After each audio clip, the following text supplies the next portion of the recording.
Hey, what's up guys, MKBHD here, and this is the Xiaomi Mi Note 10 that I've been using for about a week for exactly one reason. It has a 108 megapixel camera on the back. So that is a wild number, 108 megapixels. But I should mention, we have seen this megapixel push in smartphone cameras before. I remember there was a little streak back when I was in college. Like we had a bunch of 4 and 8 megapixel cameras, then a bunch of 12, and then a bunch of 20 somethings. And then we got that 41 megapixel Nokia Lumia 1020, which for a while was basically the king of smartphones. And it was pretty good, but it seemed like every time we got a new higher megapixel number, then that became the smartphone camera king, even though megapixels didn't mean everything. Like just because something has a 16 megapixel camera doesn't mean it's necessarily better than the 12 megapixel camera. In fact, a lot of times it's the other way around. So anyway, now I'm sure you've noticed that we've sort of settled around pretty much everyone having 12 megapixel cameras, but 108 megapixels, like that's gotta mean something. There's gotta be something there, right? Well, let's start with what that actually means. The resolution of one photo from a typical 12 megapixel camera like the iPhone is around 4,000 by 3,000, so that totals around 12 million pixels, 12 megapixels.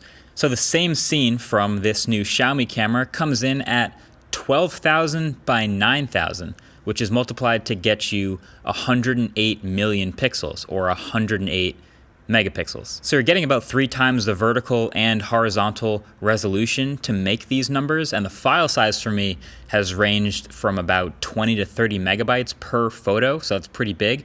And you've probably already noticed there are actually 5 total cameras on the back of this phone. The 108 megapixel main camera, then there's a 12 megapixel 2x telephoto, a 20 megapixel ultra wide, a 5 megapixel super telephoto at 5x, and a 2 megapixel macro camera.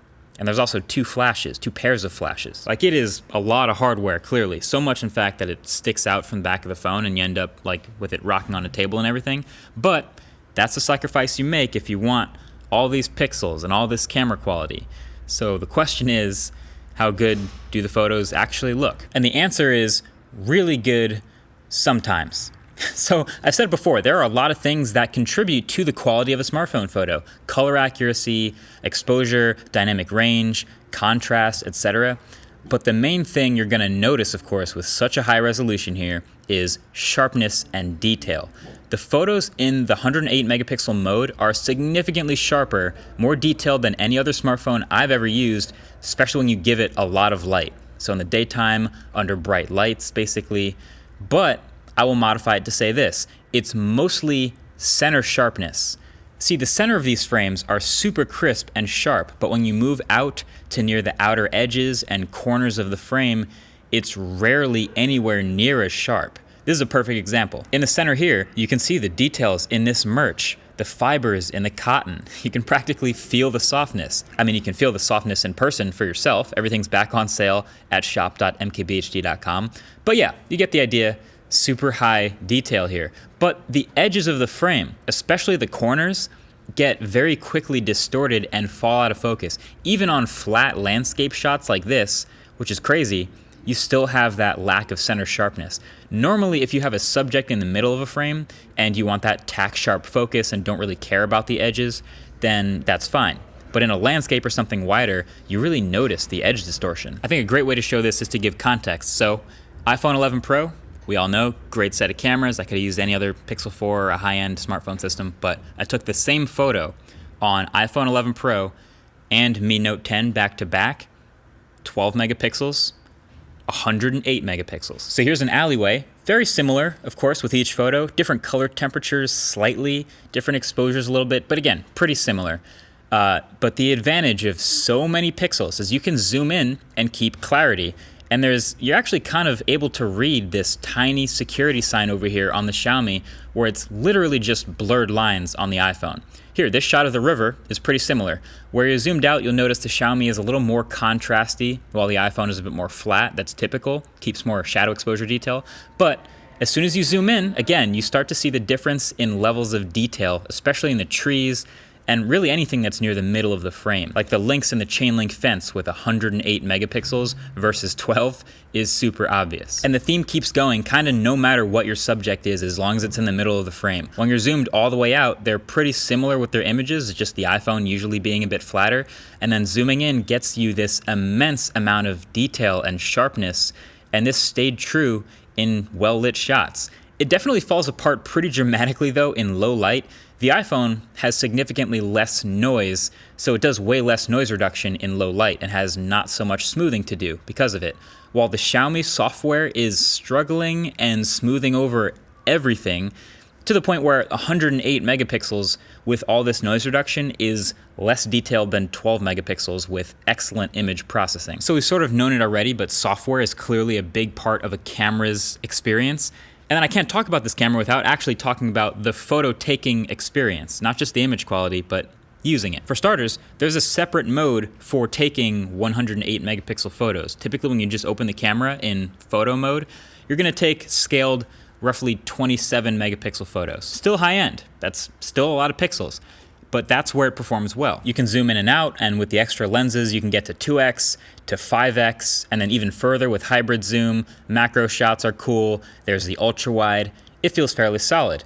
But then you switch over to the 108 megapixel mode, and things slow down quite a bit. Now, there's a noticeable shutter lag of over a second as it captures the entire 12,000 lines of resolution and processes the whole frame, writes them to the not so fast storage, and then you can't view the photo you've taken until after another few seconds of that processing and writing the photo, and then you can see it sort of spinning for a bit, and once it's done, you can view it. And once you view the huge photo, it doesn't actually load the whole image right away. It loads a smaller proxy until you actually zoom in which case it decides, oh, okay, you're looking for that extra resolution, and then it loads up the full-size preview and you can see it sharpen up. And so it's doing all this mainly to avoid having you deal with that not-so-great experience all the time. It's smart, but this is not the highest-end phone in the world. I'd call it upper mid-range.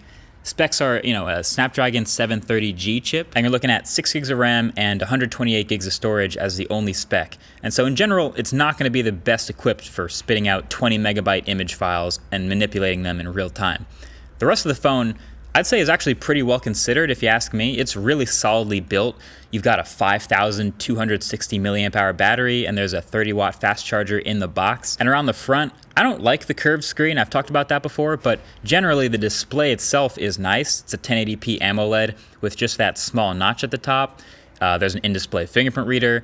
There is even a headphone jack and an IR blaster. And you can see it's running Xiaomi's MIUI 11 on top of Android, which has plenty of its own quirks and features. Definitely an improvement over the previous version from what I've used, but clearly still skinned. So overall, my take is, it's pretty sweet that we have a legitimate, like an actual 108 megapixel sensor that can fit in a smartphone today. Like just for the number on paper, that's really cool. It's not some faked composition adding up detail from 3 different cameras. It's real. Is it good? Yes, sometimes. It's legitimately really useful to take like landscapes and be able to use that center of frame, which is super detailed, and crop it and do whatever you want with that. But the sensor is so new and so big that the image processing pipeline makes not so great photos of close-up subjects and low light scenes, so it's clearly not flawless. I really became most interested in the camera in this phone because of the rumor that some camera phones next year, specifically Galaxy S11, will have a 100 plus megapixel sensor. That is exciting because that's going to be on a higher end phone that can put the resources towards making that a reasonable experience. Faster storage, higher end CPU, more RAM, just more processing power, and then you of course get a more tried and true Samsung image processing pipeline. So all these things can maybe make a 100 megapixel smartphone photo normalized and normal feeling instead of sort of like an add-on or an extra mode, which is the way it is on this camera. So I'm excited for that potential future. Not just for the number on paper, but because of the actual improvement we've seen in smartphone camera tech and just camera tech in general since those Nokia Lumia 1020 days. Fingers crossed we don't lose sight of that. Either way, thanks for watching. Catch you guys in the next one. Peace. This portion of the video is sponsored by NordVPN. So a virtual private network secures your internet traffic, encrypts it, and routes it through a remote server. So it essentially protects it through anyone locally trying to snoop on it. It's one of the most popular and secure tools that you've seen people using to protect their data, including myself. So NordVPN is offering 70% off the 3-year plan, which comes to $349 per month, plus 4 additional months free. And so you can find out about all of this at nordvpn.com/mkvpn, or you can just check out the link below. So that's a pretty wild number. We've seen 108 megapixels. No, we haven't.